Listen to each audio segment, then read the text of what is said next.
¿Qué tal? Buenos días. Buenos días. Buenos días. Buenos días. Buenos días. Hola, buenos días. Buenos días, buenos días. Hola, buenos días. Bien, ponemos nuestro nombre en el chat, por favor, para el registro. Buenos días. Buenos días, doctor. Ah, no, profesor. Doctor. Es que Hola, tengo en otra buenos clase días. un doctor. También se llama Alejandro. Ya pronto, maestro. Cierto. Bueno, en esta primera parte vamos a trabajar naturaleza del currículum, fuentes y tipos de estructuración curricular, brevemente para que tengamos un panorama general, ¿no? De lo que es el diseño, todavía sin entrar a diseño, ¿no? Solamente vamos a hacer esta revisión para proponer el primer ejercicio de identificación dentro del taller de cómo se diseña un currículo, ¿no? Vamos a identificar estos 4 puntos y posteriormente pasaremos al ejercicio de exploración, búsqueda, investigación, ¿vale? En la segunda parte... Buenos días, maestra, perdón. Hola, ¿qué tal, Erika? Buenos días. Bueno, me comentan algunos compañeros que tienen problemas con conexión o con la luz. No se preocupen ni se estresen, la clase se graba y posteriormente la podrán ver, ¿no? Si tienen algún problema. Muchas gracias, maestra. De nada. Tengo problemas igual. Gracias. Sí, así es. Y pues les comentaba que también en la segunda parte, donde ya hayamos hecho una exploración, se hayan identificado los tipos de planes que pueden existir o se están diseñando, se va a trabajar ya sobre la primera etapa.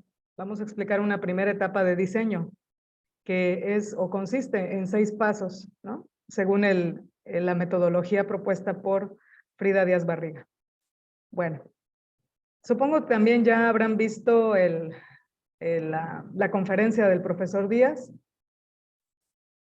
¿Sí? ¿También ya la vieron? Ah, bueno, vamos a dar también un espacio para comentar brevemente qué temas podemos rescatar de ahí, se pueden retomar para un podcast. Podcast, pues un programa, ¿no? Un programa en donde podemos expresar opiniones, trabajar comentarios, proponer algunos datos, discutirlos. Todo eso pues se va a llevar a cabo de forma presencial el día 13, la próxima semana.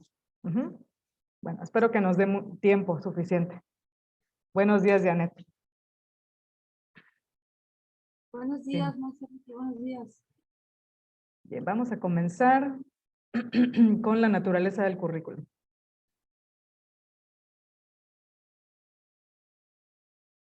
¿Me dicen cuando vean la pantalla completa? Ya, maestra. ¿Ya? Perfecto. Bien, la clase pasada vimos teoría relacionada al currículo. Platicamos algunos conceptos, precisamos de qué va, por qué se está trabajando el currículum dentro de un plan de estudios para docentes o para maestros. También explicamos un poco acerca de los datos que preocupan en México, ¿no? Para poder realzar lo que es el sistema educativo, proponer mejores estrategias para alcanzar calidad según los estándares internacionales, ¿no? Estamos todavía en niveles muy bajos, precisamente, ¿no? De formación académica, y por eso es que platicábamos la semana pasada de todo eso.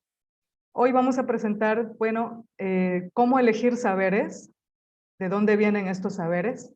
Vamos a hacer una breve reflexión sobre eso y comenzamos con el tema de la naturaleza del currículum, así como sus fuentes, ¿no? También los vamos a ver. Nuevamente repasando lo que es la estructura del sistema educativo nacional, la clase pasada también comentábamos al respecto de que el diseño es libre, autónomo, a partir de educación media, superior y superior. Podemos hacer adaptaciones, podemos proponer un diseño curricular desde cero y podemos crear cualquier carrera basado en un fundamento, ¿no? En un fundamento social, político, económico, cultural, para crear carreras, ¿no? Dependiendo de esas necesidades. Y también dijimos que en la parte de educación básica difícilmente podremos hacer algún cambio o proponer algunas modificaciones porque es un plan oficial. Eso ya lo comentábamos la clase pasada, ¿no? Partiendo de esto, podemos decir que dentro de la educación básica podríamos hacer algunas propuestas de cursos extracurriculares. Se pueden colocar a lo mejor algunos tiempos para clubes, como ya se experimentó en alguna reforma de atrás. Podemos implementar a lo mejor algunos talleres extracurriculares también, pero nada que se pueda modificar al plan de estudios oficial. Por otro lado, lo que sí podemos hacer es, dentro de lo que es la currícula de educación superior, sí hacer planes de estudios desde cero, ¿no? Toda esa parte. Incluso desde la educación pública a la educación privada. Todo eso también lo podemos hacer. Bien. Aquí tenemos entonces el currículum formal. Todo el sistema educativo nacional, desde donde podemos nosotros trabajar como diseñadores, sería en la parte de educación superior.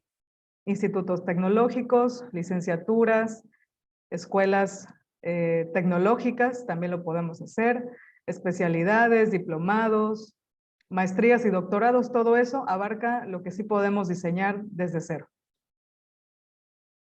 También está esta otra parte muy importante que es la política educativa.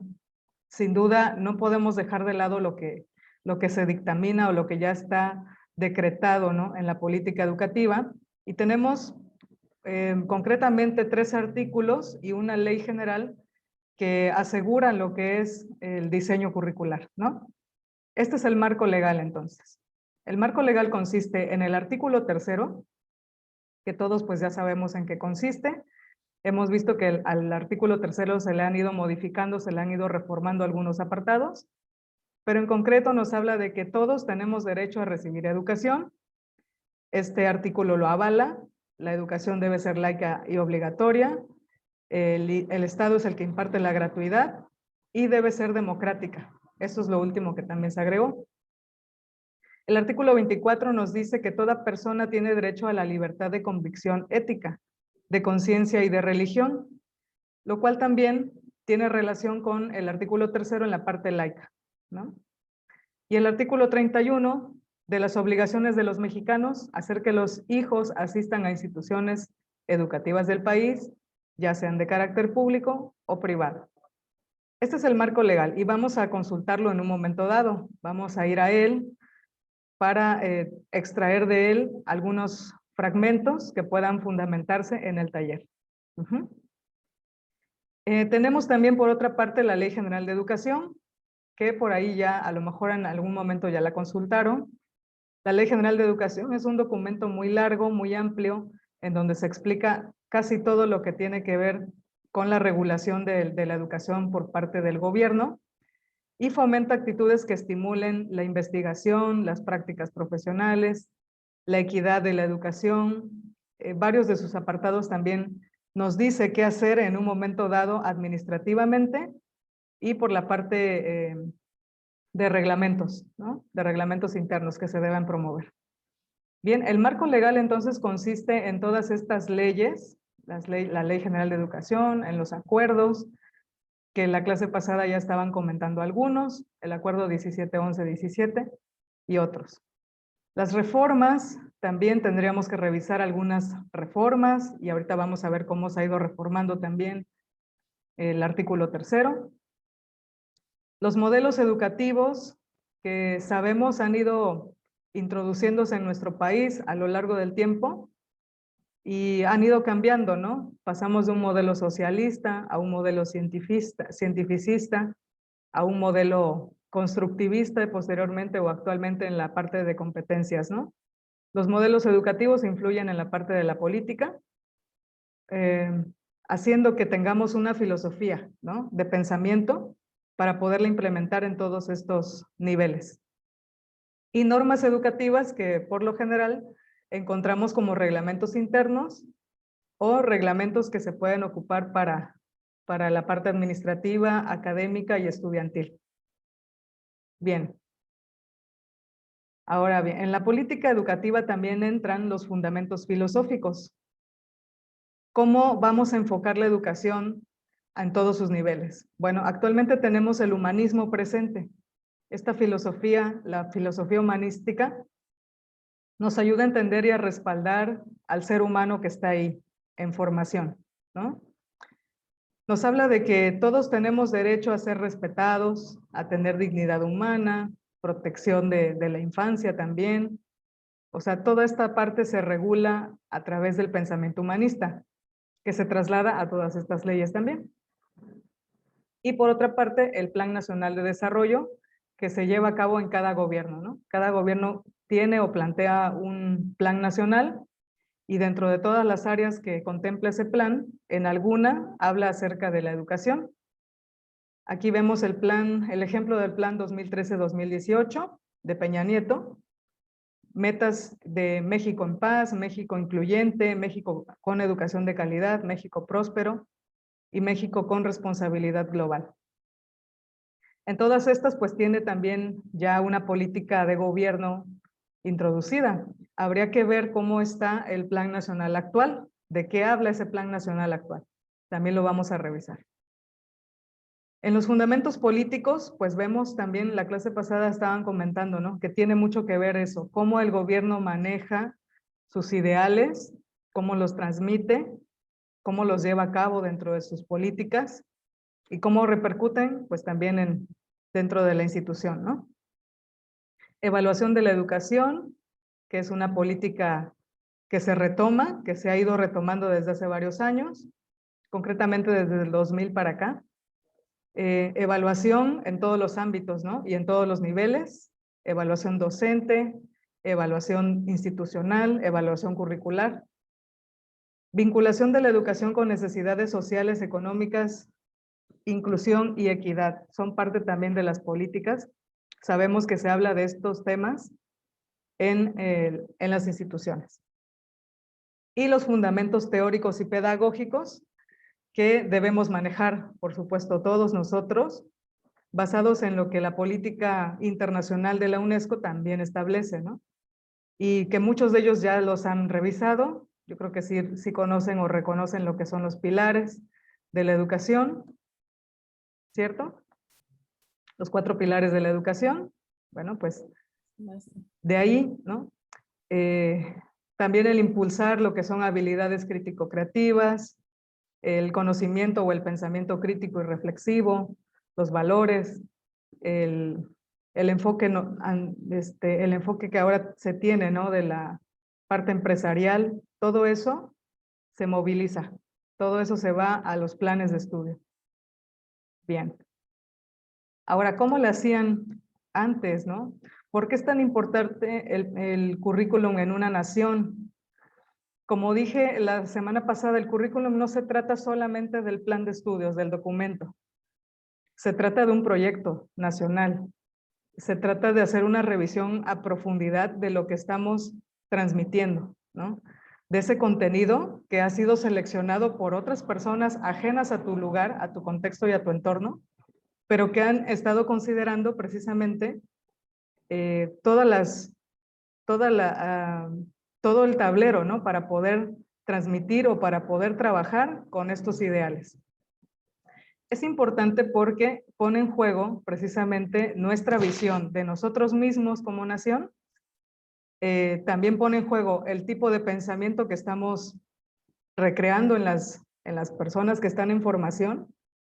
Eso que influye en nosotros, el tipo de pensamiento actual, va para las personas en formación y nuestra forma de ver la vida, ¿no?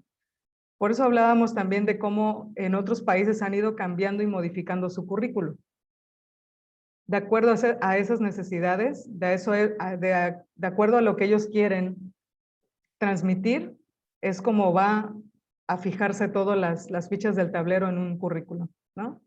A nivel muy, muy global, a nivel muy, muy general. ¿Sí? Bien, les voy a mostrar un ejemplo de currículum antiguo. No sé si alguien reconozca esto que está aquí, o si lo ha escuchado en algún documental, lo ha visto.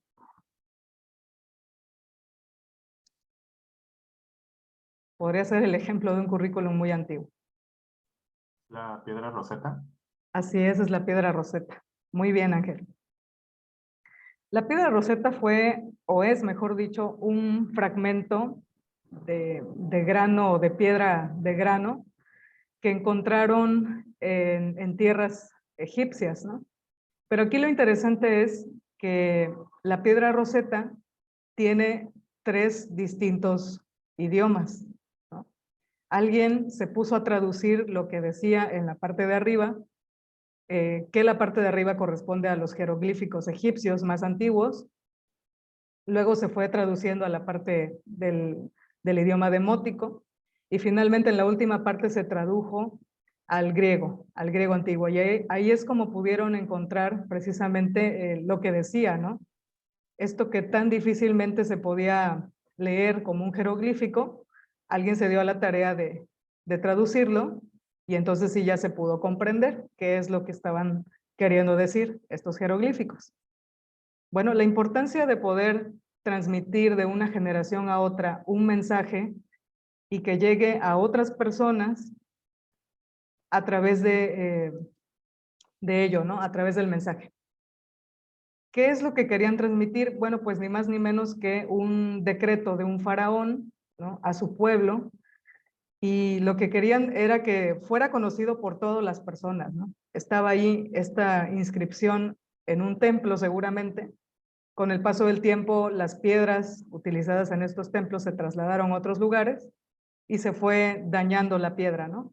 Pero quedó este fragmento y en él se puede leer que aparece un rey y que este rey lo que quiere es que sus súbditos entiendan que lo que pertenece al reino o lo que está ahí también es de ellos, ¿no? Que todo por lo cual están trabajando también les pertenece a ellos y a los dioses. Entonces nos habla de una benevolencia, ¿no? Por parte del faraón hacia su pueblo, transmitiendo este mensaje.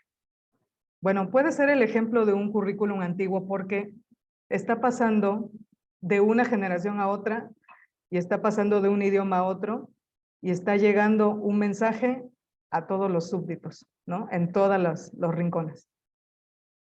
Bien. En los tiempos actuales tenemos que ver entonces qué es lo que queremos transmitir. Es muy importante saber cuál es el mensaje que vamos a dar, no solamente como profesores, ¿no? Sino el mensaje más general como ciudadanos de un país. Y aquí es donde vamos a ver la distinción precisamente, ¿no? De las 2 áreas de formación que tenemos en la parte de educación, ¿no? La didáctica, que es una disciplina que le corresponde exclusivamente al profesor, cómo aterriza esos saberes, y la parte del currículum, que es lo que está detrás, ¿no? El pensamiento, los paradigmas, las formas de ver el mundo, el tipo de ciudadano que quiero formar, todo eso le corresponde al currículo. Difícilmente cualquiera de nosotros va a poder entrar en esta parte, ¿no? Solamente si queremos diseñar, si queremos involucrarnos en estos diseños, tendríamos que estar ahí en esto precisamente, ¿no? Revisando cómo es la política, revisando los datos internacionales de cómo nos encontramos, por qué nos encontramos así.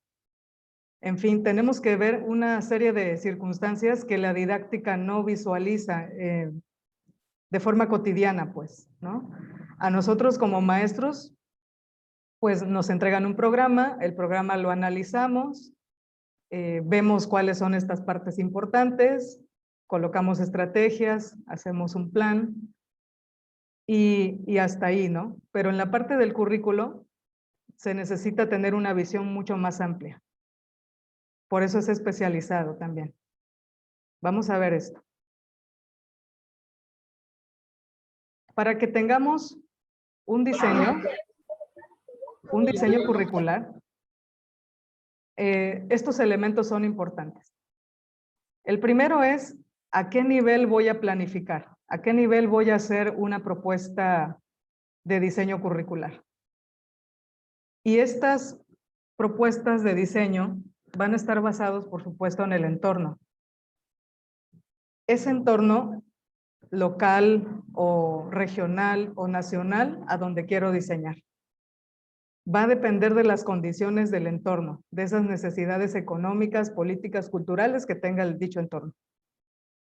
Y se va a hacer una planeación a nivel macro o a nivel meso o a nivel micro de lo que serían esas habilidades, conocimientos que quiero que tenga esa persona. Que incluso no puedo llegar a conocer. El diseñador curricular muy difícilmente conoce la persona a la que va a llegar ese plan de estudios. ¿Sí? No piensa directamente en la persona, sino en el grupo de personas que se van a formar ahí. Por eso es constante y continua la reflexión pedagógica. Debe estar muy involucrado en eso, ese diseñador. Y por supuesto hacer una evaluación de lo que ya existe, una evaluación del currículo existente. Bien, vamos a ver un ejemplo de cómo se forman estos currículos a nivel nacional. Comparando las estructuras de los sistemas de México con Finlandia, con Japón, ¿qué es lo que podemos notar en cada uno de estos países? ¿En dónde concentra su mirada cada una de estas naciones?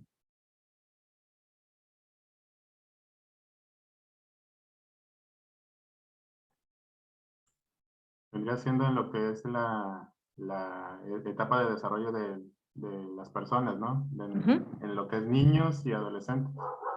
Así es. En el caso de Japón, nos habla de un tiempo exacto en donde ya vamos a tener a un profesional. Un tiempo exacto de 6 a 22 años. Es su tiempo de formación. ¿Qué sucede antes en Japón? ¿Por qué no existe una educación preescolar? Que en Finlandia sí existe y en México también.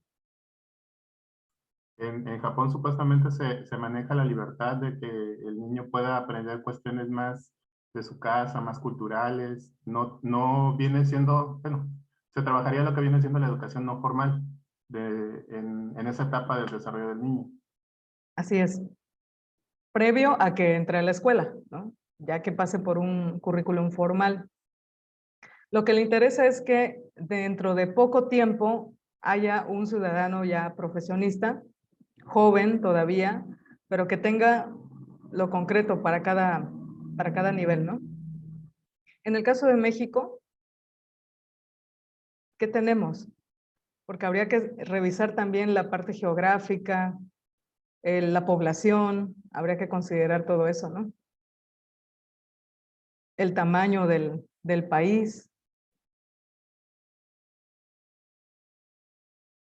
¿Qué pueden notar en la educación, en la estructura del sistema mexicano con la estructura finlandesa y con la estructura japonesa? Pues que centra su atención en muchos niveles, pero bueno, eso no quiere decir que sea, a veces es contraproducente porque no tengo la palabra, pero no me viene a la cabeza. A veces abarca demasiado, pero no sitúa bien en cada uno de los niveles sus currículas, ¿no? Bueno, eso es lo que yo he observado hasta el día de hoy. Claro que sí. De Finlandia y Japón, si se dan cuenta, no hay educación para adultos, no hay educación indígena, tecnológica, ¿no? Al parecer es una misma educación para todos, sin hacer ninguna distinción.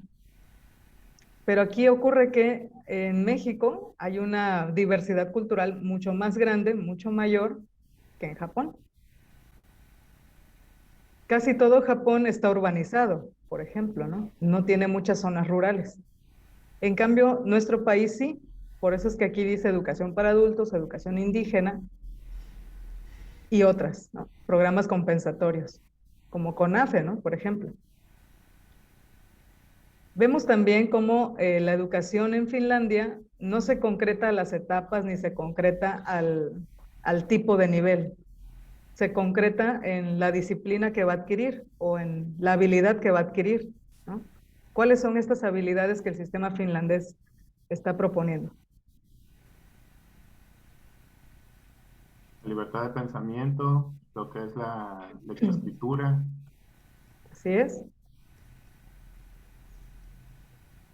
Sí. Algo importante.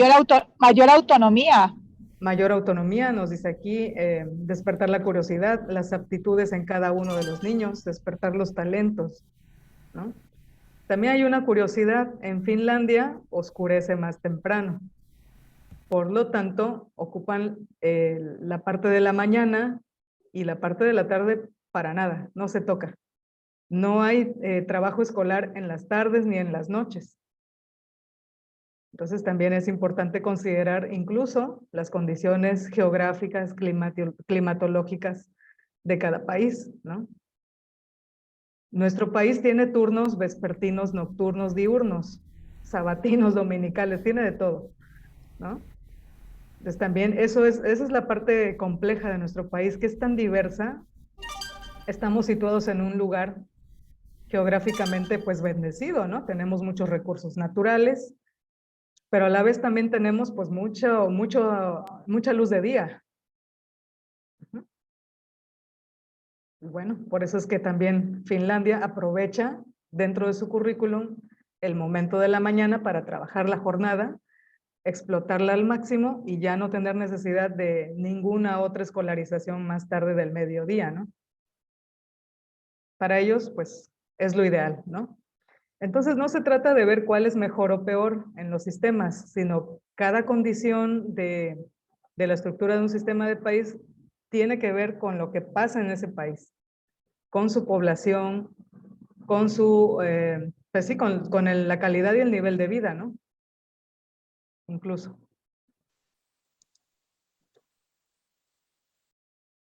Bien, pues aquí hay un informe acerca del magisterio, ¿no? Dice, ¿cuántos atendemos aquí? 2.600.000 docentes forman parte del sistema educativo nacional. Es una cifra que varía dependiendo de quién está haciendo el estudio, ¿no? Pueden ser más, pueden ser menos. Pero nos dice que los niveles en los que imparten clases los docentes mayormente es nivel básico. Aquí se cierra un poco la población que se dedica al diseño, precisamente, porque mucha carga de trabajo va a la didáctica, no al diseño. Pregunto, ¿qué pasaría si más maestros supieran cómo diseñar, más maestros supieran qué tiene que ver con el currículo, la importancia que tiene elaborar un currículum? ¿Qué pasaría si todos estos docentes, además de ser maestros frente a grupo, también tuvieran conocimientos de currículum? Pues siento que tendrían más enfocado su sistema de enseñanza-aprendizaje, ¿no? Y tratarían de empatizar más ser más empáticos con los alumnos para realmente llevar a cabo este sistema. Ajá, muy bien, para aprovechar ese tiempo, ¿no? Que siendo honestos, a veces decimos, bueno, pues hoy voy a trabajar de esta manera para que no me agote tanto, ¿no? O vamos a proponer algún ejercicio para consumir tiempo y ya no profundizar, ¿no?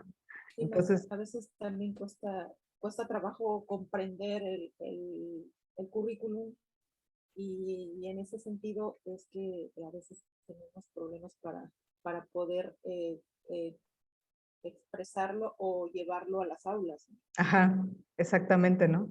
Porque los maestros mayormente se concentran en la materia, Así es. en el contenido de la materia, no ven de manera holística, completa, que tu aportación forma parte de la pieza de un gran Lego, ¿no?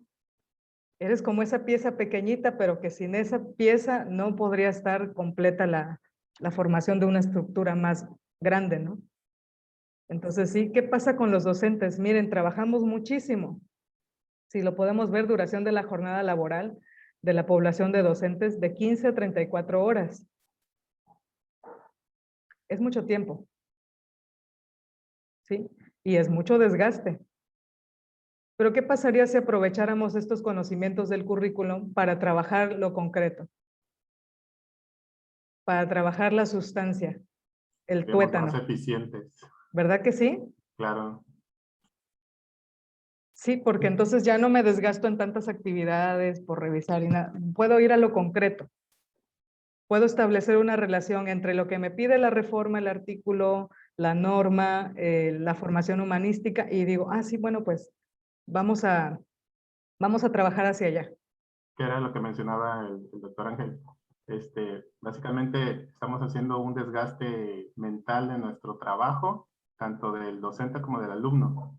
Y Sí. estamos perdiendo el contexto de lo que tenemos que trabajar realmente dentro de un aula.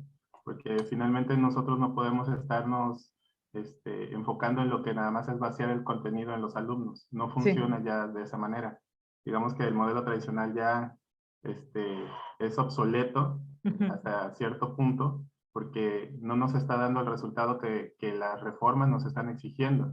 Entonces, como él mencionaba, hay que trasladar el contenido y enfocarlo en una problemática para que los alumnos desarrollen las habilidades que estamos esperando dentro del currículum. Claro, así es. Es ahí donde conecta el currículum con la didáctica, ¿no? Y precisamente eso es lo que hay que ir trabajando, ¿no? Ir percibiendo, no para consumir tiempo en nuestra jornada laboral, sino para entender por qué lo estamos haciendo, ¿no? Y por Pues darle qué una es mayor importante esta calidad materia que doy al con tiempo. las de mis otros compañeros. ¿Mande? Darle una mayor calidad a nuestro tiempo, ¿no? Exactamente. Así es. Bueno, entonces vemos estos datos que nos sirven para poder entender también nuestro propio trabajo, ¿no? A la vez vemos que la Encuesta Nacional de Ocupación y Empleo del INEGI en 2019 mostraba este dato duro al respecto de la población desempleada en México por niveles educativos. He escuchado decir que la educación en sí, la educación formal, la que nos llevamos de la escuela, no te garantiza de ninguna manera un éxito en la vida, ¿no? Así hayas concluido el nivel superior, no te lo va a garantizar. ¿Por qué entonces? ¿Qué está fallando en este sistema? ¿Por qué hay tanto desempleo? ¿Por qué se busca a la vez, ¿no?, que la persona que vas a emplear tenga experiencia, tenga ciertos conocimientos, tenga ciertas habilidades y no logra conseguir empleo? Maestra, ¿Sí? buenos días. Oiga, con respecto a lo que acaba de mencionar, hay un estudio que hizo Daniel Goleman acerca de por qué los de 10 no obtienen buenos puestos y los de menos de 10 obtienen buenos puestos y son más, tienen mayor oportunidades, ¿no? Sí. Y su estudio dice que lo que realmente se valora no es a la hora de salir al campo, no es el IQ, sino el EQ, sino la inteligencia emocional, ¿no? Cómo se desarrolla el individuo en la sociedad, de acuerdo a sus habilidades emocionales, que justamente hace mención que en la escuela no se veía nada de materias que te fomentaran las emociones. Entonces, ¿qué es lo que yo puedo más o menos a su pregunta? Es de que justamente el currículum hoy en día apenas está ingresando materias socioemocionales, apenas. Pero si nos vamos a los 90 y nos vamos más para atrás, no hay. Ahora, los maestros que hoy impartimos o damos la docencia, no estamos capacitados para desarrollar la parte emocional de los niños. Yo lo veo con compañeros que realmente necesitan más ayuda emocional y los niños perciben todo eso. ¿Cómo lo perciben? Con la didáctica, que se aniquila. Una maestra que tiene problemas emocionales por diversas cosas, no sabe manejar sus emociones, queda completamente aniquilada esa parte de desarrollo, entonces se presenta ante los alumnos y los alumnos a veces son los que pagan el plato roto. Entonces, desde mi punto de vista, creo que en la parte medular del desarrollo de los muchachos está en las emociones. No sé, maestra. Muy bien, muchas gracias. Sí, pues está iniciando a trabajar con esa parte, pero recientemente, ¿no? Y decía el doctor Ángel, es que ya me he cansado pues de decir que lo que hay que hacer, tuviéramos que haberlo recompuesto desde hace mucho tiempo, ¿no? Y, Maestra, y él como perdón. experto, pues sí, adelante, sí, perdón. Hola. Hola, hola. También cuando vi el video de Díaz Barriga, me gustó mucho la parte cómo va haciendo las comparaciones de los diferentes currículums y cómo ha ido evolucionando a través de la historia, ¿no? Sí. Y a mí me recordó mucho la parte cuando yo estudié la licenciatura en la misma UNAM. Estudié en Ciudad Universitaria un año la carrera de médico cirujano y después me cambié a otro plantel. Eran totalmente diferentes los planes curriculares. En el primero en CEU eran totalmente áridas las materias y en el segundo lo integraron a nivel modular. Ahora que estoy viendo esta conferencia veo, ¿no? O sea, el cómo se van proyectando los planes de estudios y que van teniendo de fondo una parte política, ¿no? En esta parte a mí me gustó mucho la parte modular porque realmente tú vas integrando de una manera más lógica y me da risa, ¿no? Dice, es que ellos no están memorizando y les cuesta trabajo probablemente los exámenes, pero ellos están preparados para la vida real. Y entonces esa es la manera en cómo vamos estructurando y muchas veces, y yo creo que sí es muy importante la parte de los docentes que tengamos esto bien claro, sobre todo los de nivel bachillerato, ¿no? Porque tenemos una corresponsabilidad con los jóvenes de que ellos van a ir eligiendo el día de mañana una carrera y el cómo ellos hagan una elección ya más crítica, ¿no? No nada más por la idea de que, pues en la UV, etcétera, ¿no? El cómo ellos pueden integrarse y el cómo los podemos ayudar para que tengan esa elección. Yo creo que, como lo vuelvo a comentar, de manera crítica, bueno, a ver, ¿qué quieres? ¿Qué esperas cuando salgas? ¿Cuál es la manera en que vas a trabajar? Porque no te van a preguntar, ay, ¿qué viste en matemáticas 1, 2, etcétera, ¿no? Sino te van a entregar un proyecto y qué tan capaz eres, qué cantidad de prácticas tuviste, y entonces muchas universidades están haciendo eso, ¿no? Que van integrando prácticas, te llevan a empresas y entonces tú ya puedes ir desenvolviendo de otra manera, y entonces cuando tú te expones a esta parte ya de manera profesional, dices, bueno, no he trabajado, pero he hecho prácticas, y entonces tú ya tienes más contacto con la realidad, no nada más con la parte de la escuela, de esa estructura, sino ya lo que quieren las empresas, ¿no? La parte de la práctica. Sí, así es. Su aplicación, ¿no? Bueno, yo quiero opinar. Sí, Adriana, adelante. Con respecto a la pregunta que hacía, ¿por qué la mayoría de los profesionistas no tienen empleo? Desgraciadamente, pues vivimos en un país en donde se ocupa mucho el parentesco, que el compadre, sobre todo en lo que es cuestiones de gobierno, ¿no? Que aunque no hayan tenido una muy buena promedio en su universidad, pero tienen puestazos. Muchos son diputados que ni siquiera han terminado una carrera, ¿no? Es donde uno dice, ¿por qué ellos pueden tener acceso a y uno que tiene más estudios? Pues nomás no. Con mis hijos yo siempre les decía, ¿no? Hasta la fecha al menor que estudió el bachillerato, porque su papá les exigía mucho el 10, el 9. Y yo siempre les decía, es que una persona no va a ser por 9 o 10. O sea, ahora sí que no es tanto la inteligencia, sino la actitud que tenga, o sea, cómo se desenvuelva ante la vida. Yo no les exijo 9 y 10, a mí tráigame 7 y 8 si gustan, ¿no? Pero que verdaderamente hayan tenido un muy buen aprendizaje sobre lo de la vida, ¿no? No tanto que me saquen una raíz, porque si no van a ser ingenieros ni nada de eso, pues como que no les sirve. Y precisamente hace como 3 noches fui a una taquería aquí en Juan Pablo II, muy buenos, por cierto.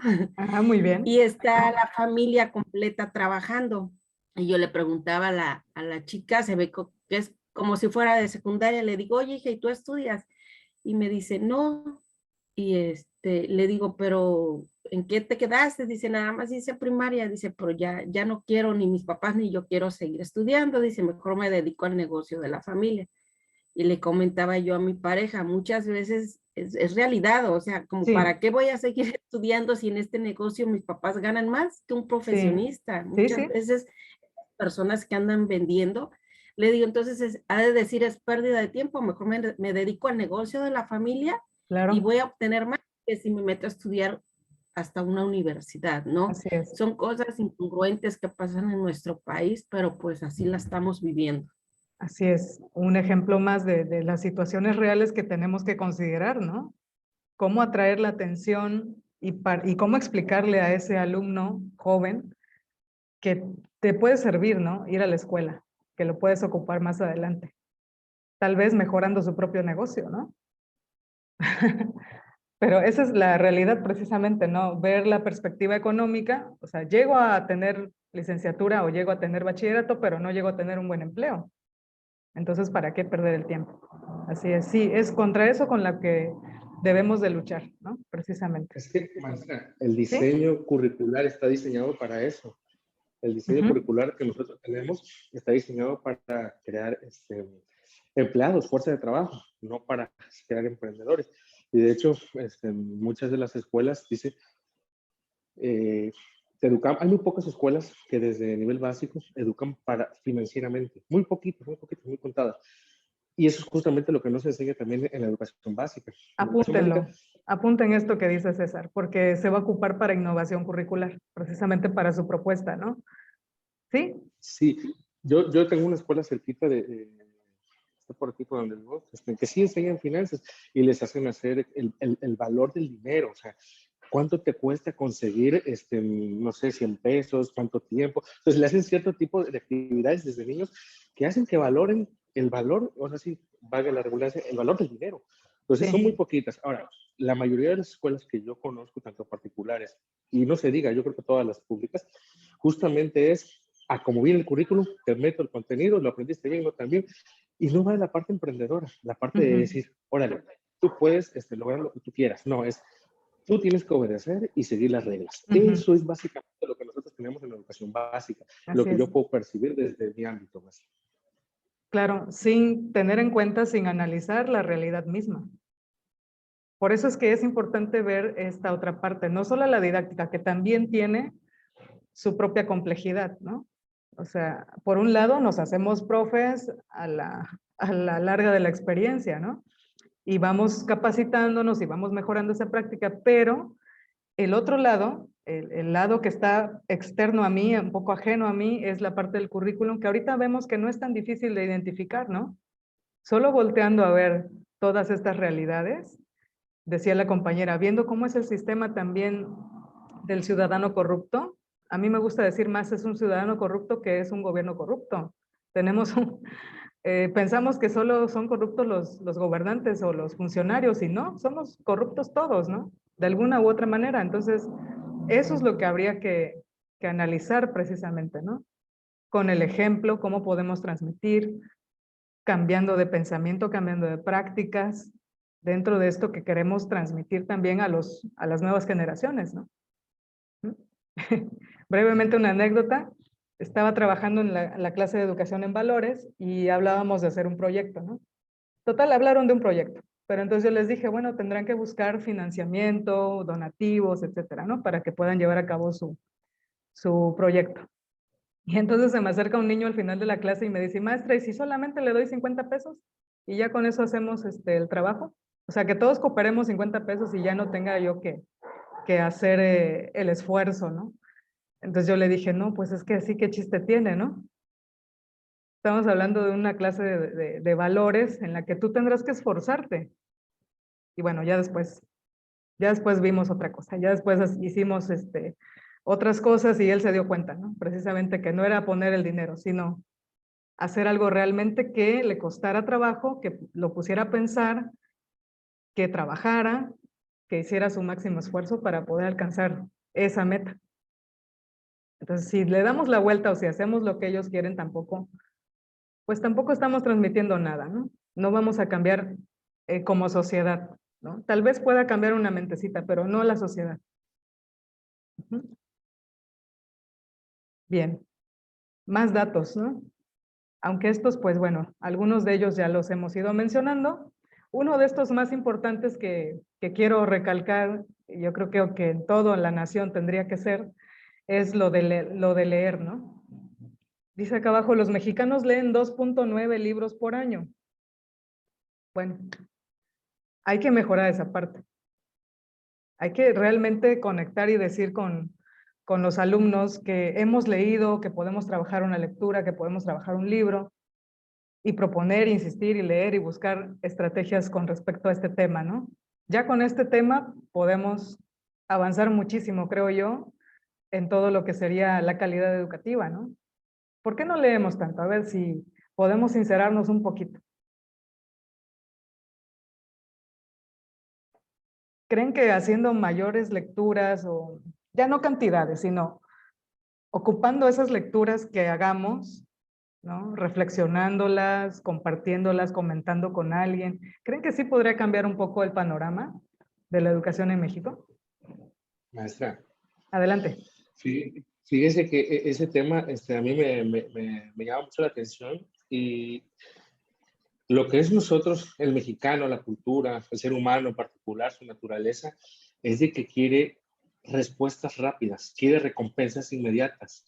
Justamente eso es lo que debemos de trabajar en la primera infancia, lo que es toda educación básica, es a esperar. Y hay estudios que lo demuestran, donde si esperas, obtienes mayor recompensa. Entonces, la lectura al niño, y más si el profesor no lo motiva o lo sabe motivar, justamente eso pasa. ¿Para qué leo si no me va a servir para mañana? No, yo quiero lo que me sirva para mañana, algo que me divierta, algo que me dé placer.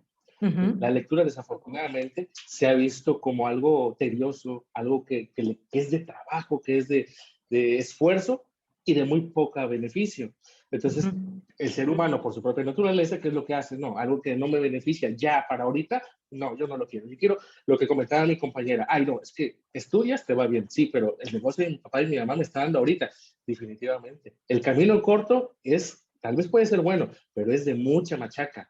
El camino largo es de que tienes que estudiar y prepararte, y vas a ver muchísimos mejores resultados con el paso del tiempo.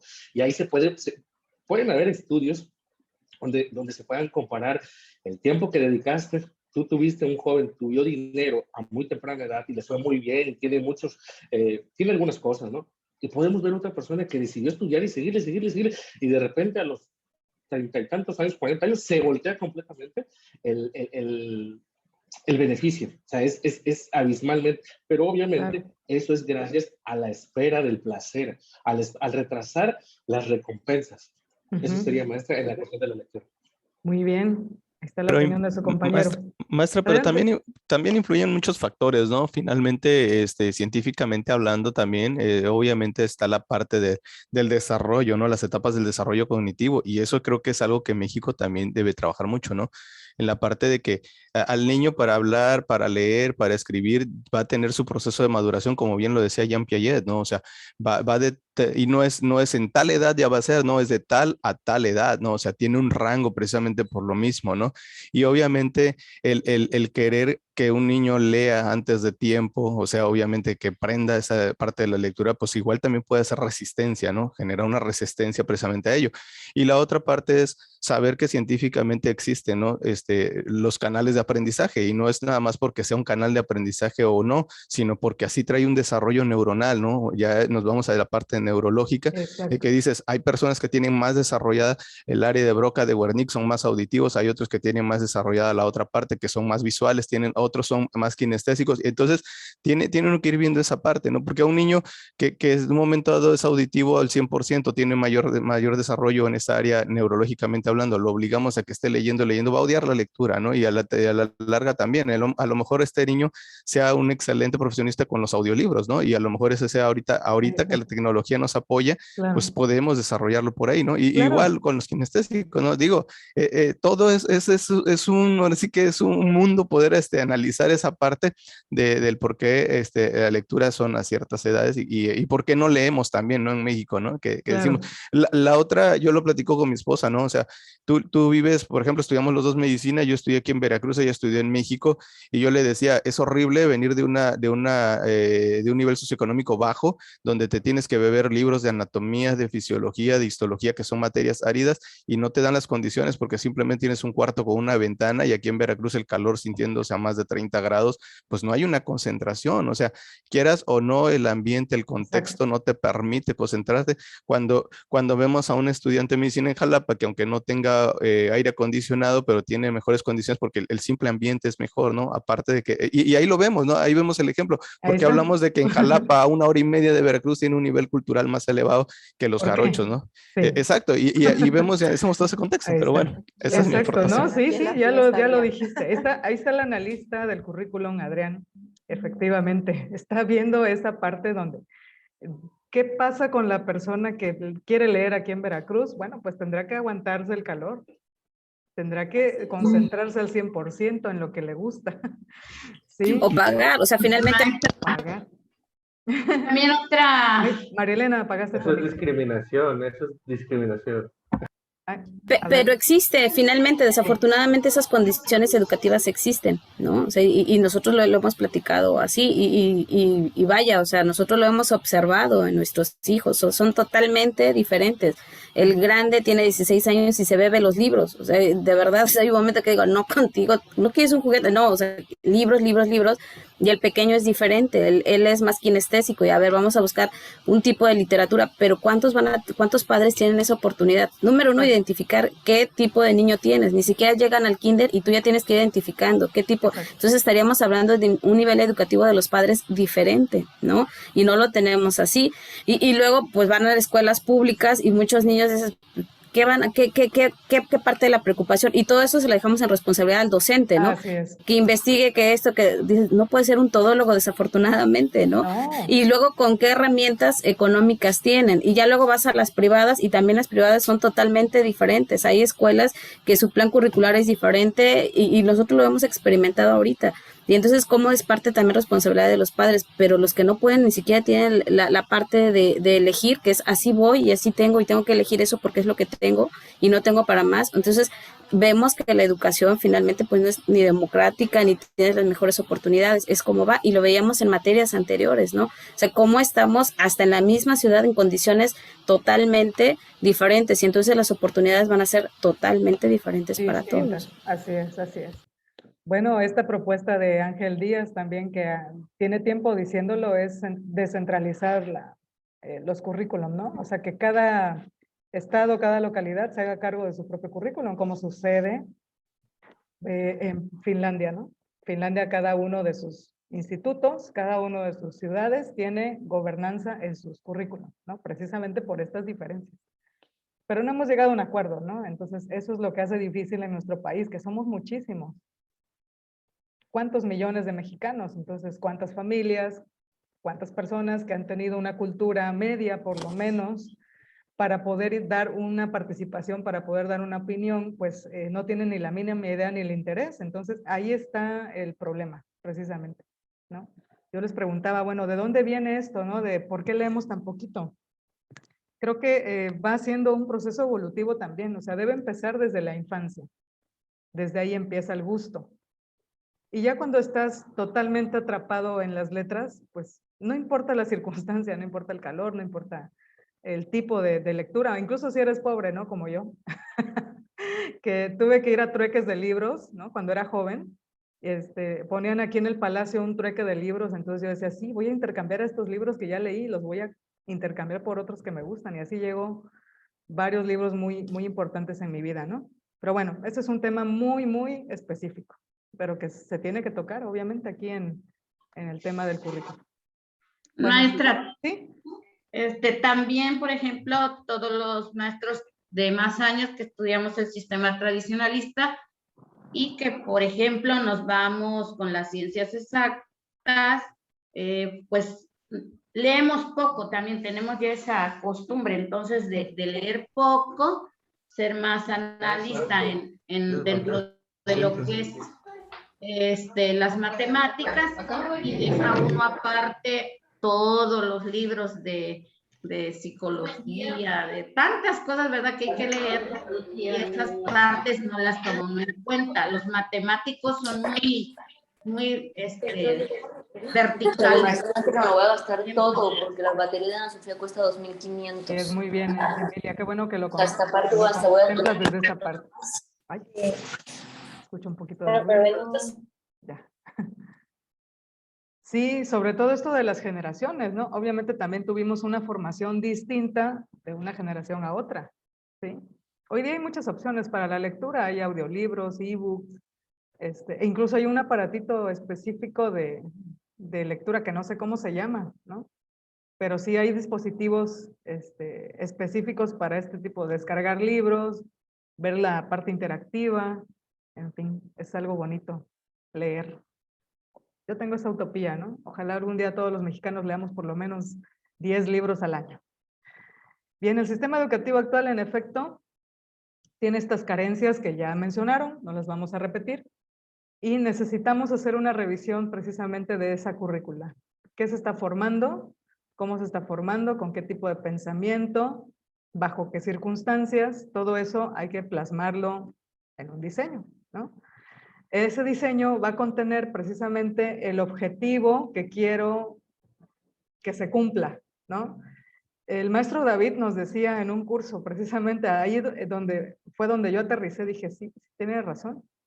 Ya no es tanto cumplir con los 10 objetivos que planteas, ¿no? Cumple uno, cumple un objetivo y con ese te dedicas toda la clase a realizar, ¿no? A practicarlo, a ponerlo en marcha para poderlo alcanzar. O sea, no es necesario tampoco hacer el infinito de objetivos, sino uno que puedas alcanzar y las metas necesarias que tengas que plantearte para poder lograrlo, ¿no? Los contenidos entonces se seleccionan en base a lo que ya está dicho cómo van a ser esos contenidos, cuáles van a ser, pero sí se puede hacer una revisión de los mismos, ¿no? Hay maestros, aquí obviamente no quisiera ni, pensar que es así, pero hay muchos maestros que conozco que ni siquiera han leído su libro. O sea, ni siquiera se han tomado la molestia de revisar ese libro, verlo, a ver todo, leerlo, ¿no? Completo. Lo van viendo a lo mejor por etapas, lo van revisando conforme van avanzando, pero no lo leen, o sea, no han visto su contenido. ¿Para qué está un libro entonces? ¿Para qué está una guía? ¿Para qué se hizo un manual? Bueno, precisamente para poderlo tener ahí como herramienta. Hay que conocer esa herramienta, ¿sí? Y se vale entonces ya una vez teniendo el conocimiento de qué se trata esto, de qué contenidos hay propuestos, bueno, entonces cuáles voy a seleccionar para poderlos poner en marcha y lograr ese objetivo, ¿no? Bien, aprendizajes, conocimientos, habilidades y actitudes que ya dijeron, hace falta. O sea, se está mencionando hoy día que efectivamente lo que más hace falta poner atención ahora es la habilidad y la actitud, cosa que antes no teníamos. Recordemos todos los que somos de mi generación por lo menos, que la transmisión del contenido era eso, ¿no? Pasar del libro a la cabeza, muy memorístico, muy analítico, muy pocas habilidades desarrolladas. Entonces, hoy día sí se está proponiendo que pongamos en marcha varias habilidades y actitudes que antes ni se hablaban, ¿no? Ya eran estaban como implícitas, pero nadie les prestaba atención. Y por otro lado, pues toda la construcción de significados, ¿no? ¿Para qué nos va a servir esto? El estudiante siempre se va a preguntar eso. ¿Esto para qué lo estoy viendo? Esa es la construcción de significado. O sea, ponle ejemplos que lo lleven a ubicar lo que estás viendo en tu tema o en tu materia a una construcción de significado, que lo puedan poner en práctica, que lo puedan relacionar con la vida cotidiana y de esta manera pues lograr alcanzar el objetivo inicial. Ahí entraría la gamificación, ¿no crees? Gamificación como estrategia funciona bien, sí. También es algo nuevo. También en México no todos conocen qué es o no todos lo ponen en práctica, ¿no? Aunque sepan qué es. Sí, el juego, los retos, incluso eso, ¿no? Cambiar el lenguaje un poco, en lugar de decir, vamos a hacer esta actividad, vamos a hacer este reto. Y ya ahí te cambia toda la perspectiva, ¿no? Entonces, Es como sí. la película de Karate Kid, ¿no? Que lo pone a limpiar, no sabía ni para qué, sino Ajá. ya hasta después que supo que era y de volada lo aprendió, ¿no? Algo Así es. parecido, ¿no? Algo parecido. Muy bien, la analogía con Karate Kid. Ok. Entonces sí, hay que revisar cómo están organizados. O sea, este saber del currículo nos va a ayudar a interpretar lo que desde mis materias o desde las materias que estoy abordando como maestro, qué significado tienen más allá, cómo se van a complementar con los demás contenidos de nivel posterior, ¿no? Si estamos trabajando en educación básica, bueno, cómo esto le va a ayudar en secundaria, cómo esto le va a ayudar en bachillerato. Y si estoy trabajando en niveles superiores, pues de igual manera, ¿no? Cómo va a construir desde la primera etapa hasta la última, ¿sí? Entonces, pensamiento más crítico hay que reforzar, apreciación lectora, nuevamente, ese es el reto. la comprensión inferencial, o sea, sí deben de tener un criterio mucho más sólido, ¿no? Sabemos que hoy la influencia de las redes sociales, pues ha hecho esto, ¿no? Que los muchachos, los jóvenes, ya no vean más allá, ¿no? De lo que les gusta, o ya no vean más allá de eso que es popular, ¿no? Hay que enseñarles que podemos convivir con diferentes perspectivas de pensamiento y que de cada una vamos a enriquecernos, ¿no? Y tener una conclusión y hacer esa conclusión, construir esa conclusión, pero una vez revisada la gama de creencias, ¿no? Creo que eso también hace mucha falta. Ellos están concentrados en una sola cosa a veces y hay que enseñarles que hay más o hay un mundo, ¿no? Bueno, entonces lo que nos va a enseñar el currículo es a ver cómo está organizada esa información, a ver hacia dónde quiere llegar, qué saberes se quieren transmitir y también entender la parte global, ¿no? Tener una interpretación global de todo lo que estamos haciendo en conjunto, todos los maestros y todas las autoridades y la sociedad en general. ¿Qué hora es? Las 9. Ok. Bueno, pues es hora de un receso. ¿Les parece bien? ¿10 minutitos? Vale. Vamos aterrizando lo que acabamos de decir en nuestra mente. Ahorita nos vemos.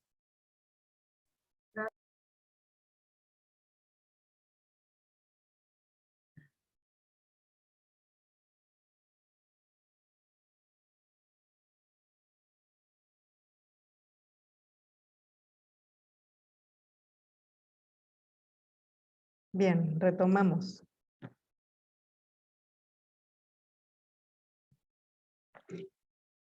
Bueno, ¿ya andan por acá?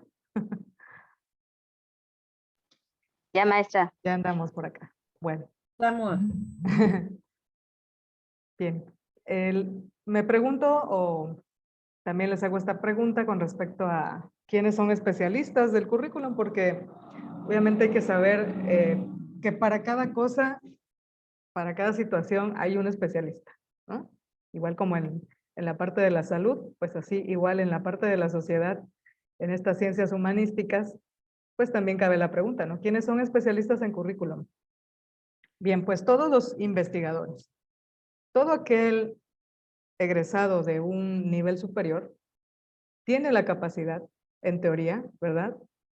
Tiene la capacidad de poder analizar, de poder investigar la sociedad que le rodea, ¿no? Entonces, ¿quiénes son especialistas del currículum? Pues todos aquellos que se dedican a la investigación. El tema del currículum va sobre eso, precisamente, ¿no? Hacer investigación continua, buscar información nueva, analizar la realidad. Y bueno, muchos ya se han integrado en comisiones. Ahorita les voy a pedir que hagan una búsqueda. Así precisamente, ¿no? Que googleen. ¿Cuáles son los institutos de investigación en México? Y les van a salir, bueno, por montones, ¿no? Muchos de esos institutos están integrados a las universidades públicas y privadas. Entonces, todos los que les guste este tema de los saberes, de los contenidos, de los proyectos de una nación, pues hacen investigación. Claro que es una comunidad muy pequeña, pero les puedo decir que el ISU, el Instituto de Investigación sobre la Universidad y la Educación, concretamente de ese instituto es para la educación, aquí trabaja el doctor Díaz Barriga, ¿no? Precisamente como doctor emérito, como maestro emérito de la UNAM, que se ha dedicado pues ya mucho tiempo a eso, precisamente al estudio de la realidad y ver cómo se puede proponer una mejor calidad educativa a través de los planes de estudio, ¿no? Bueno, este instituto lo que hace es siempre dar formación continua, tiene su canal en YouTube, les recomiendo si quieren hacer una búsqueda por ahí, una exploración en el canal, van a encontrar con muchos temas que son interesantes, obviamente se discuten por varios especialistas y pues eso les da formación, ¿no? También que se puedan enterar, actualizarse, ver cuáles son las nuevas tendencias.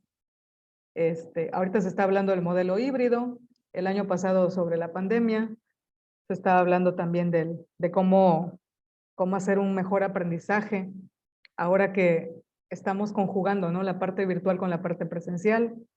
Todo eso lo hacen los institutos de investigación. Ahora, ¿qué institutos les salen a ustedes? ¿Cuáles pueden ver por ahí en esta exploración que les pido? Institutos de investigación en México. ¿Cuáles son?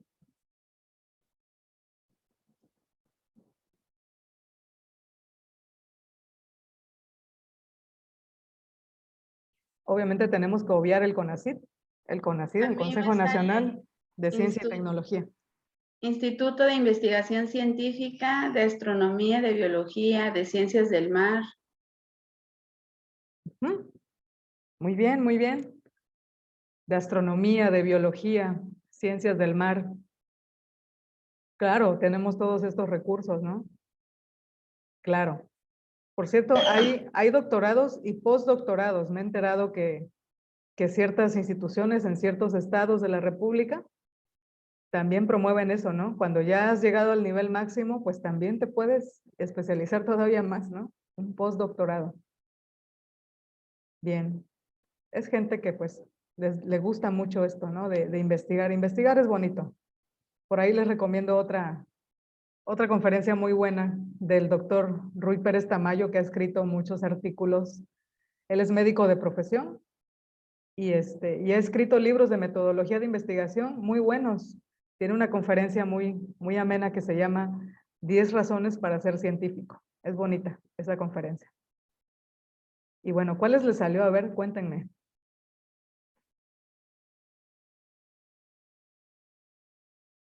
La investigación en México es algo marginal, diría yo. Hay muy pocos investigadores, los que hay son incomprendidos muchas veces. Y ahora, ¿no? Con el recorte que se ha hecho a todas estas instituciones, pues más. Pero pues es un camino que nos ayuda a entender pues muchas cosas. Precisamente de estas investigaciones se derivan muchos datos. Se deriva precisamente la comprensión de nuestra realidad. Así que díganme por ahí cuáles encontraron. Bueno, antes de pasar a esta. Yo encontré Instituto de Investigaciones Biomédicas, Instituto de Investigaciones en Ecosistemas y Sustentabilidad, Instituto de Investigaciones en Matemáticas Aplicadas y en Sistemas, Instituto de Investigaciones en Materiales, Instituto de Matemáticas e Instituto de Neurobiología y el Instituto de Química. Eso es, muy bien. Bueno, dos temas más que aquí la compañera a través de la investigación de institutos se pueden agregar a las propuestas curriculares, ¿no? Una son las neurociencias, que también ya hace rato lo estaba citando Adrián, entender cómo funciona nuestro cerebro. En México es un campo muy nuevo, también hay pocos especialistas en el área, pero hay varios institutos que están ocupando esto, ¿no? Neuroeducación. Y el otro tema que comenta la compañera Alejandra es la sustentabilidad. Tema que no se aborda a grandes rasgos o a profundidad en nuestra currícula.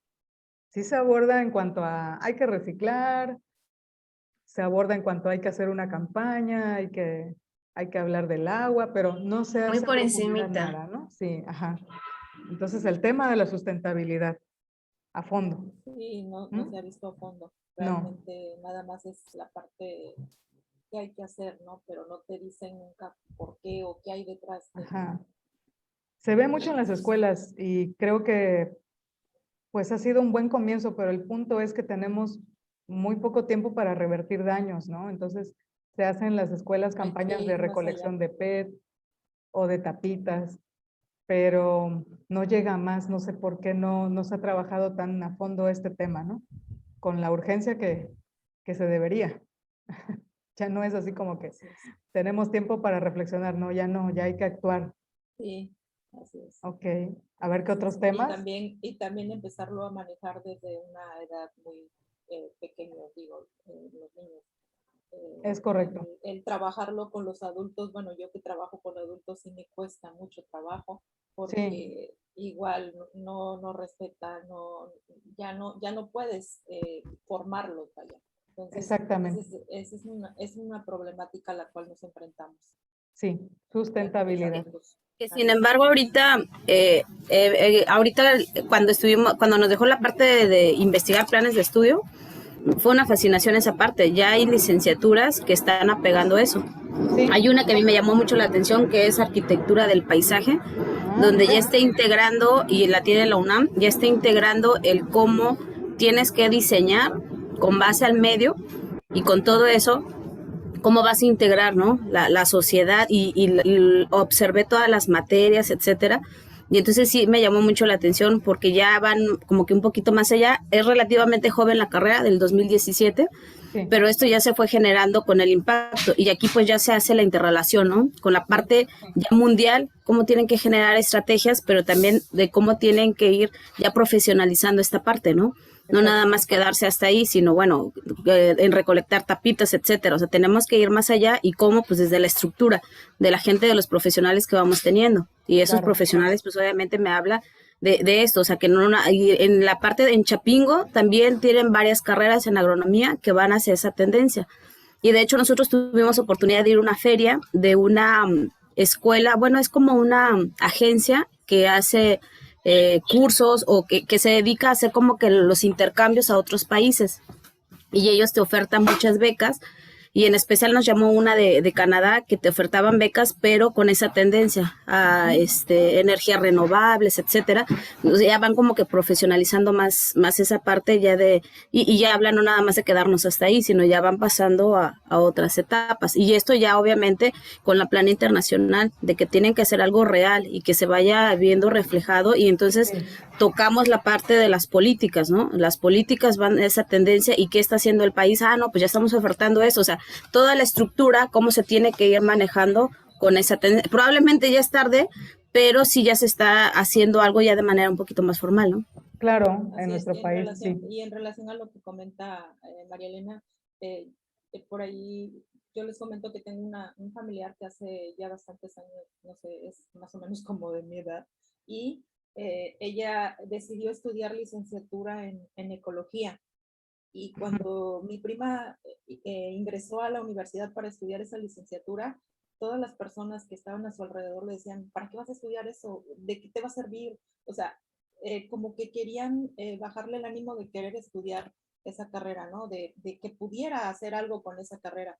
Y creo que pues esto debió haber empezado ya desde hace muchísimos años. Claro. Entonces, la cultura que no tenemos aún, pues sí tiene que ir más allá, ¿no? Tiene que ir más allá a transformar esa cultura, a la transformación de la cultura. Entonces, mi prima, de hecho, estudió la carrera y sigue en ese ámbito. Hoy en día, pues su carrera pues, es reconocida, ¿no? O sea, ya puede hacer mucho más en relación a eso. Muy bien. Y el momento en el que estábamos quizá no era así como que muy conocida la licenciatura y todos le criticaban y bueno, ciertas cuestiones por ahí que bueno, al final no le impidieron hacer la carrera. Tienes razón, hay carreras que han sido estigmatizadas, ¿no? Estigmatizadas. Ajá, así es, pero con el tiempo ya vamos viendo cómo, que sí tienen su razón de ser, por algo claro, se estableció. su utilidad, ¿no? En la sociedad. Exactamente, así es. Que también hay que reconocer, la educación privada en México es un mercado, ¿no? Y bueno, pues le apuestan mucho a planes muy sintéticos, muy prácticos, pero que la finalidad última, lo que hay detrás casi siempre es el tema económico, ¿no? También hay que reconocer esa otra parte. A ver, aquí en el chat están diciendo que hay 70 organismos. Ajá. Hay 70 organismos de investigación en México. Nos están diciendo algunos de ellos como el Centro de Investigación en Estudios Superiores en Antropología Social. Ajá, muy bien. El CIESAS, Centro de Investigación de México. Muy bien. Bueno, pues esta revisión rápida de lo que son los institutos nos ayuda a ver que sí hay especialistas en currículum, o sea, aquellos que están realmente haciendo investigación por los temas más importantes en nuestro país, ¿no? Y que de ahí pues ya se conecta precisamente con la política educativa, o debería de también, para poder aterrizar todo esto que se está investigando en el área escolar, ¿no? Aquí vemos las dimensiones de la educación y a su vez del currículum. El sistema macro, que es lo que yo les decía, es esta parte más general, la más grande de todas. Tiene que ver con lo que es el marco jurídico, ya lo vimos. Organismos internacionales que ya hemos ido conociendo y citando algunos, como es la OCDE, como es la UNESCO. Organismos internacionales, el mercado, sindicatos y ONG, organismos no gubernamentales que también participan, todo lo que es la parte del gobierno, ¿no? De la estructura del gobierno. Ese es el sistema o el currículum más general, el macro. Luego tenemos el contexto exo, organizaciones de padres de familias, autoridades educativas, supervisión, asesoría y la formación docente. Es importante, vean en qué nivel está formación docente, ¿no? Ahí estamos, en esa parte. Precisamente yo les decía, bueno, pues solamente los que llevan un currículum en educación saben de currículum. Y hay que decir por qué, o sea, hay que explicar por qué te va a servir este conocimiento, ¿no? Bueno, precisamente para poder movilizar a todos estos organismos y autoridades educativas para que pongan, pues, el ojo ahí, ¿no? Y sepan también ellos a través de sus funciones, pues, qué es lo que se va a trabajar. La escuela con sus directivos, consejo técnico y padres de familia actúan en un nivel meso. En un nivel meso es un nivel mediano, ¿no? Y finalmente, pues, el aprendizaje que aterriza a través de todo este sistema anterior con los alumnos a través de los profesores, ¿no? Así es como está dimensionado el currículum en todas sus escalas, para que se pueda entender, bueno, por qué estamos trabajando consejos técnicos también, precisamente, ¿no? Para hablar de esos temas, que sea una oportunidad de poder trabajarlos y de poder hacer las adecuaciones, ¿no? Si bien las adecuaciones no son modificaciones sustanciales al currículo, sí se trabajan y sí se pueden poner en marcha. La semana pasada hablábamos de eso. Maestra, tengo una pregunta. Sí. Ahorita que en la diapositiva anterior, que más o menos está una infografía que usted nos presenta, y me nace una pregunta. ¿Dónde, desde su experiencia, dónde usted cree que radique las dificultades o pues el fracaso de la educación en México? ¿En el diseño curricular o en la implementación del diseño? Sí. O más o menos, no sé. Es en lo segundo, porque no todos lo entienden, en lo segundo. Okay. Sí. No es el diseño el que falla, o sea, incluso han dicho organismos internacionales que nuestra Constitución es una de las mejores redactadas, ¿no? Es de las mejores redactadas, pero cuando se implementa, es ahí donde vienen los fallos, ¿no? Okay. Y lo mismo pasa en currículo. No es el diseño, es la implementación, sí. La falta de conocimiento acerca de su impacto. Así es, ¿no? Okay, y eso es en todos los ámbitos, ¿no? Sí. Están perfectamente bien diseñados todos los currículums o los programas, incluso en salud. Una servidora. También. Ajá. En salud están muy bien diseñados. El problema radica ya cuando tratas de bajarlos a las personas que los van a implementar. Exactamente. Cuando están tratando de bajarlos, porque a veces ni los bajan adecuadamente. Así es. Ahí es donde creamos, o se crea el problema, ¿no? Nace el problema. Exactamente. Muy buena pregunta de César, que está analizando la información, efectivamente. Es como te decía que el profesor, ¿no? El profesor que está en la parte micro, que no lee su guía, que no lee su aprendizaje clave, que no lee su libro de texto, es inaudito, ¿no? ¿Por qué? Porque para eso está diseñado para eso, para que puedas transmitir lo más que puedas, ¿no? Pero pues si no lo revisas, no lo conoces, pues ahí ya empezó el fallo, ¿no? Desde la parte micro, imagínate. Ahora a nivel macro, si todos hacemos lo mismo, pues bueno, no vamos a poder aterrizar nunca las ideas del sistema mayor, ¿no? El sistema educativo mayor. Bueno, las reformas sobre las que estábamos comentando hace rato, en los últimos 30 años, bueno, pues poco a poco, ¿no? Se han ido dando a conocer e integrando, ¿no? En la práctica. Entonces, todas las reformas, su su punto común es hacer mejor el trabajo educativo, hacer mejor la educación en México. Pero ya vimos anteriormente esta parte, sindicatos, aquí vemos eso, ¿no? Que pues hay otros fines, ¿no? Hay otros fines que se mueven ahí, entonces pues también es difícil llegar a un consenso, aunque veamos que la reforma nos está diciendo qué hacer, ¿no? Bueno, reforma de planes de educación normal, reforma de educación básica en el 93, transformación de la formación docente, ¿sí? Algunos de ustedes nos pueden hablar de eso, del 97 al 99, la RIEP, la reforma integral de la educación básica, y actualmente pues la reforma que supuestamente era de formación docente, más no llegó a concretarse, y actualmente tenemos otra, ¿no? Bueno, también nuestro país cambió en ese aspecto. Maestra, yo ahí tengo una pregunta también. Perdón Adelante, por todas esta las que pregunta. quieras. No. Es que ahorita con lo que usted acaba de mencionar, teníamos una reforma y hoy tenemos otra. Para mí, desde mi punto de vista, es la misma.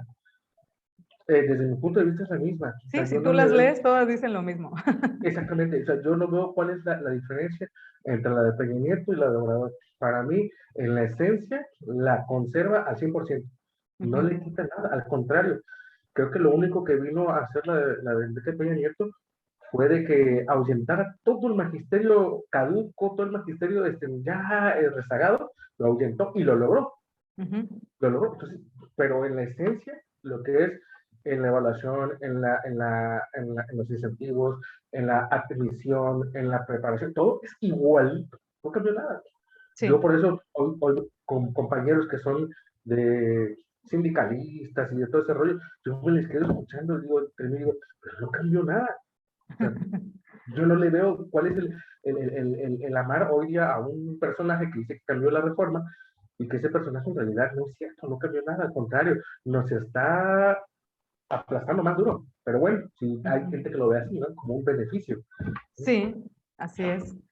Pues creo que la reforma de ahorita, la actual, lo que quiere, así en sustancia, en pocas palabras, es redignificar el personaje del docente, ¿no? La persona del docente, redignificarla. Eso es en sustancia, ¿no? Lo que quiere. Lo que otras reformas no le han dado, pues, mayor importancia, ¿no? Pero ahora sí. En la del 93 Ahora, se perdió lo como mismo. dice Díaz Barriga, redignificar la labor docente es que tú seas profesional. Ajá. No es quiero ser profesional, ¿no? Es que tú lo seas. Sí, Y así, de esa manera, pues entonces transmites, si no, no sirve.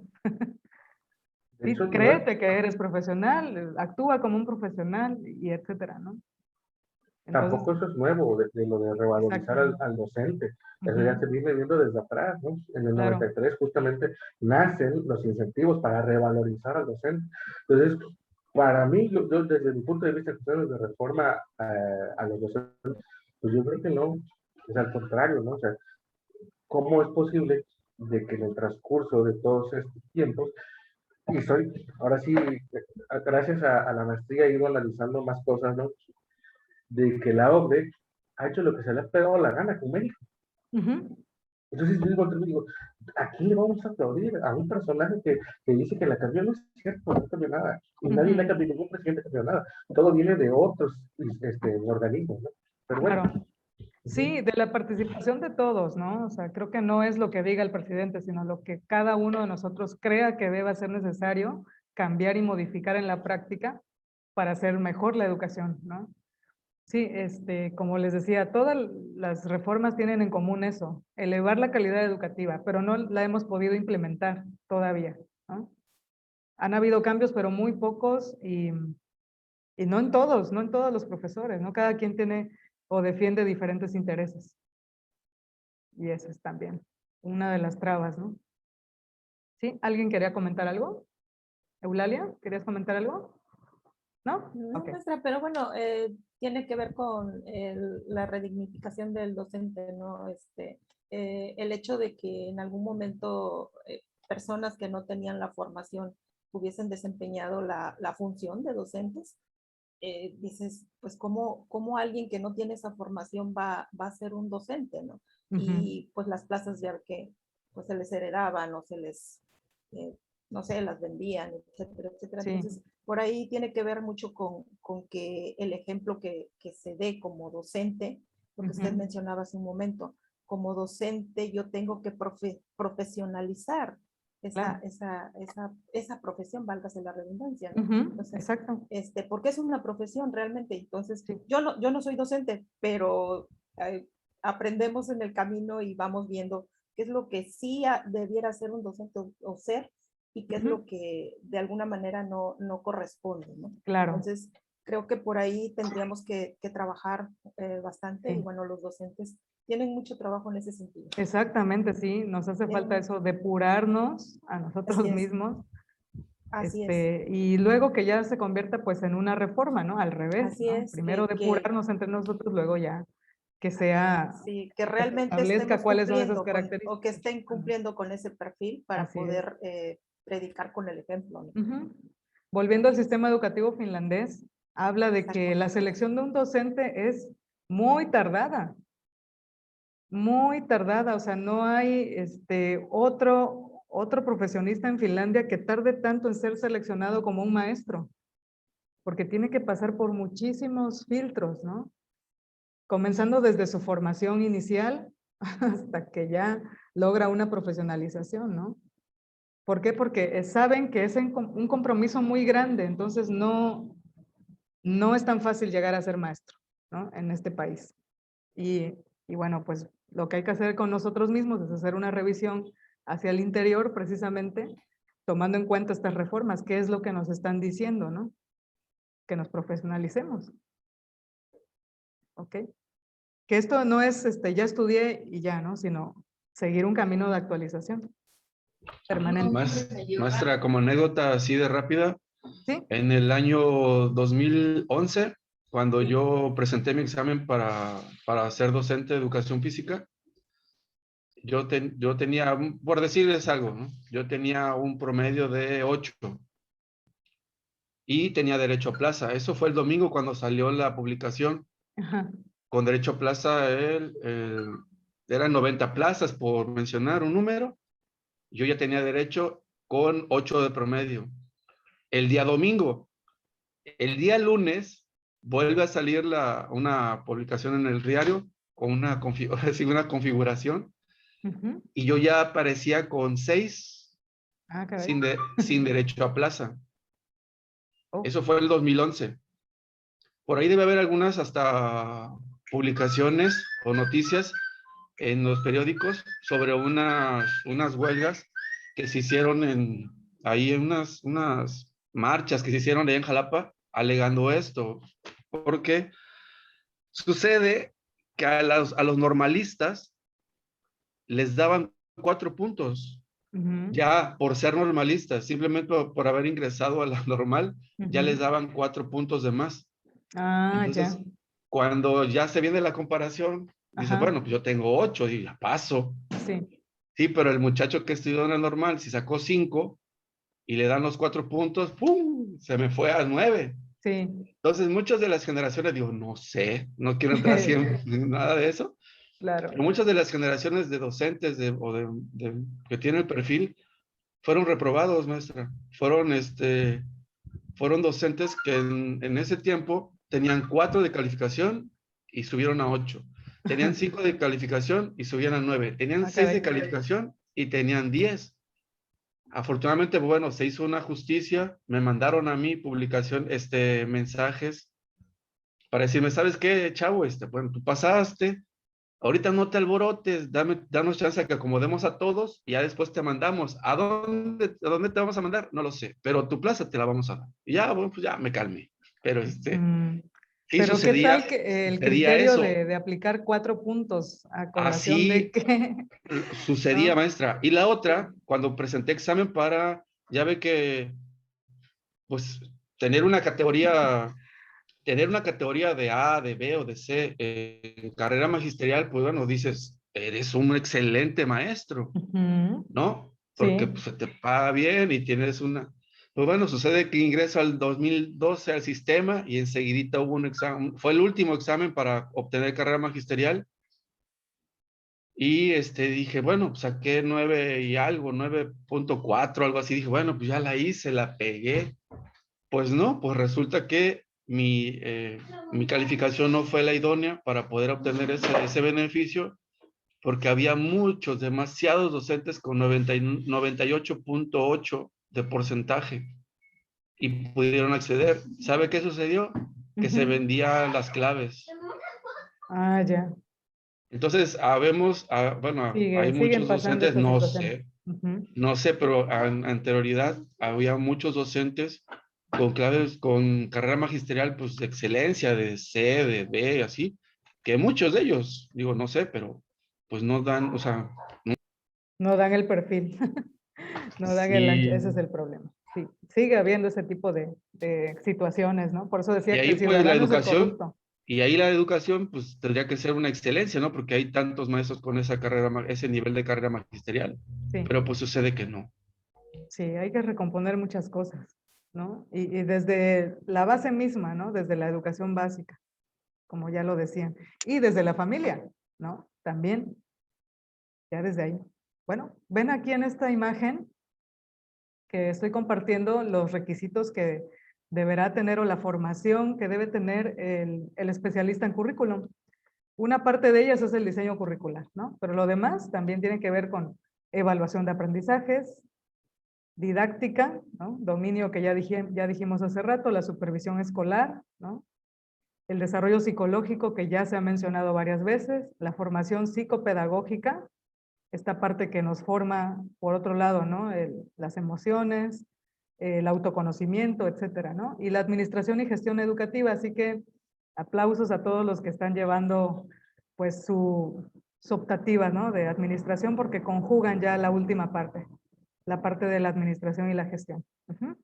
Y los que están en área tecnológica, pues, formando lo que es la didáctica de una mejor manera, ¿no? Aplicando herramientas tecnológicas. Pero ya tienen todas las bases. Encuentran en su propio plan de estudios de maestría estos elementos, ¿no? Estas materias. Ustedes las pueden checar ahí en su maestría y sí están, aparecen. ¿Sí? Así que, pues muy bien, vamos con un buen paso y un buen ritmo hacia la revisión del diseño, ¿no? Bueno, rápidamente vemos, a ver, permítame, que no sé, ya. Rápidamente vemos estructura del currículum del libro de Frida Díaz Barriga, otra escritora prolífica y que muchos citan este libro. Es un libro que se escribió en los 90, pero sigue vigente, se sigue ocupando. Bueno, los planes de estudios están divididos en 3 formas, muy rápidamente, ¿no? El plan lineal se conoce como este plan estructurado por semestres en bloques de materias de forma horizontal y de forma vertical. Vemos que estas materias están colocadas en áreas de formación y que el plan lineal también nos dice que debe haber una secuencia entre una materia y otra, dependiendo de su área, ¿no?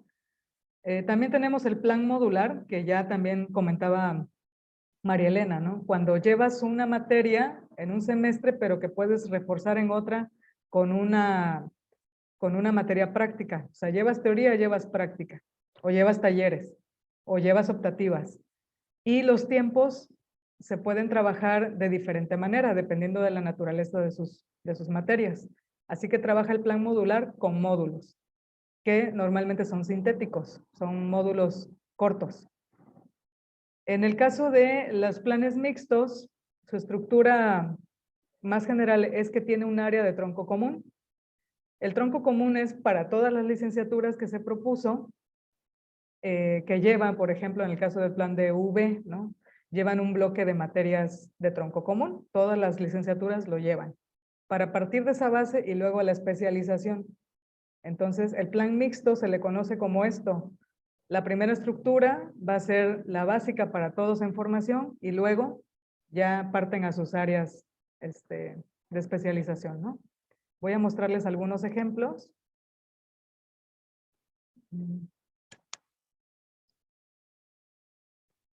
Aquí.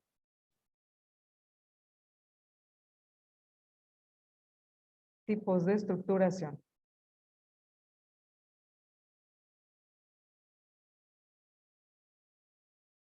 Aquí está un plan. Les va a servir para que ustedes hagan una investigación en las próximas horas. Es un plan lineal o por asignaturas, ¿no?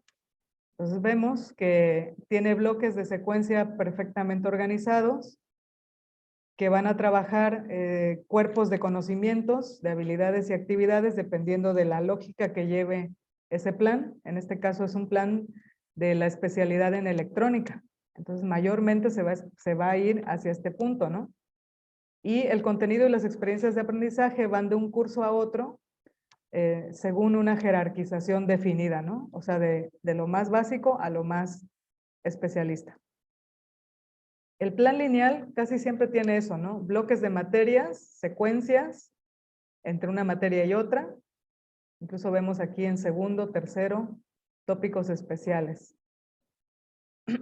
Y desarrollo de tesis. El plan modular, que ya dijimos, integra las disciplinas a partir de centrarse en la relación a la solución de problemas. Ese es el objeto de transformación. Y los módulos tienen una estructura integrativa y multidisciplinaria. No necesitas ver 4 materias de lo mismo, ¿no? Sino una que te sirva para otra y con esa puedas complementar la experiencia de aprendizaje. Aquí tenemos un plan modular en diferentes áreas o en diferentes disciplinas. También creo que esto lo vimos en el ejemplo que puse la semana pasada de ciencias de la familia, ¿no? Que hablaba de la parte legal, que hablaba de la parte teológica, que hablaba de la parte del desarrollo humano, ¿no? Embrionario y no me acuerdo qué otras cosas más. De igual manera vemos cómo el plan modular lo que hace es congregar diferentes disciplinas. Los van a ir reconociendo conforme hagan su investigación. Y el plan mixto, que puede ser el que les comentaba de la Universidad Veracruzana, los que estudiaron ahí, pues ya saben de qué hablo. Y lo que hace es eso, combinar el tronco común con la especialización de cada área. Aquí les muestro esta de la Universidad Popular Autónoma de Veracruz, la UPAP, que tiene su bloque de tronco común, que ahí mismo lo dice, en la parte derecha superior. Dice tronco común, todos llevan en primer semestre lo mismo. A partir del segundo, perdón, no es semestre, es cuatrimestre. A partir del segundo cuatrimestre, dependiendo del área, en este caso es una licenciatura en psicopedagogía, van tomando diferentes áreas de formación. Este es un plan mixto. Bien, no sé si notamos diferencias. ¿Notamos diferencias? Los puedo volver a proyectar si gustan.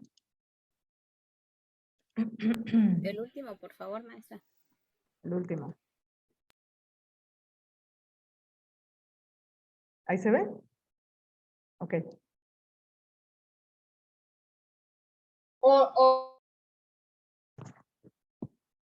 ¿Perdón? ¿Alguien dijo algo?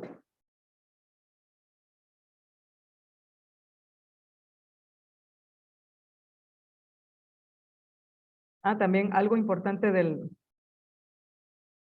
plan mixto es que puedes tener un resultado. Ay, ya se me salió. Con un avance en créditos, que así le llaman. Aquí lo vemos. A ver, es que creo que tengo duplicado. ¿Aquí se ve? ¿Se ve en pantalla completa? Ok. Tenemos una fase intermedia en planes mixtos que te pueden otorgar un nivel, o sea que si tú estudias hasta el sexto cuatrimestre vas a obtener un certificado de técnico superior universitario. Y pues si con eso es suficiente, ya podrás emplearte, ¿no? Ya no necesitas terminar la carrera. Vamos a suponer que por cualquier razón necesitas abandonar la escuela, razones económicas, personales o laborales, ¿no? Entonces, la universidad te tiene que dar ese certificado, ¿no? Como técnico superior universitario. No concluyes la carrera, pero obtienes un grado también. Maestra, ¿eso es lo que también se aplica para técnicos docentes? También, sí, en ¿Sí? algunas ¿Es universidades. el mismo esquema? Exactamente. Ok. Sin completar toda la carrera, ¿no? Algunas escuelas tienen esa opción. También incluso aquí en Universidad Piaget puedes hacer dos certificaciones, una para especialidad y complementando con otras materias tienes otra especialidad o tienes la maestría.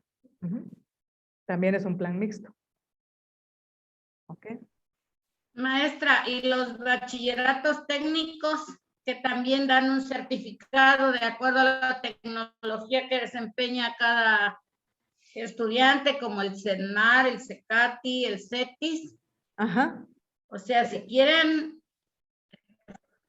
al mismo tiempo estudian el bachillerato y al mismo tiempo estudian una tecnología. Ajá. Si pueden los estudiantes seguir estudiando, siguen. Si no, ya se ponen a trabajar con la tecnología y hacen un año de servicio y ya Así listos. Se conocen como TSU, Técnicos Superiores Universitarios. Ya no necesitan, o ya no quieren, no necesitan, no es, sino no quieren ya ingresar a universidad. Con eso es suficiente y se pueden emplear. Sí. Así que lo que se quiere también es buscar la productividad en el país, ¿no? Y que la gente que egresa de bachillerato pueda ir integrándose a esta población económicamente activa, ¿no? Muy bien. Incluso hay una reforma actualmente, ¿no? O que es lo que se quiere el próximo año, ¿no? Inscribir a todos los jóvenes de 18 años en el SAT para requisarlos, para ver qué están haciendo. Ok, muy bien. Bueno, pues hasta aquí llegamos por la parte de la información.